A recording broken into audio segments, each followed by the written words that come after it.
বৎস, তোর তো আলুর দোষ আছে। কি বলছো বাবা? সেটা আবার কি বাবা? তোর আলু ডিসব্যালেন্স আছে বৎস, এ আমার দ্বারা সম্ভব নয়। বাবা এবার আমার কি হবে বাবা? কিছু একটা ব্যবস্থা করো বাবা, এবার আমার কি হবে বাবা? হ্যাঁ, আলুর দোষ নিয়ে আমার কাছে এসছে, এ রোগের ওষুধ আমার কাছে নেই। তুই এখান থেকে দূর হ এখান থেকে।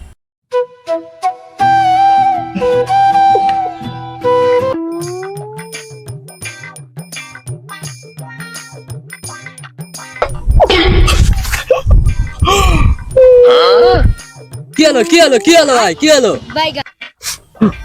ভাই সাধু বাবা আমার বলেছে আমার নাকি আলুর দোষ আছে। বুঝলি ভাই, তুই একটা কাজ কর। কি কাজ ভাই? তোর দ্বারাই কিচ্ছু হবে না, তুই বরঞ্চ হাততালি মেরে ইনকাম কর। তুই এরকম বললি ভাই?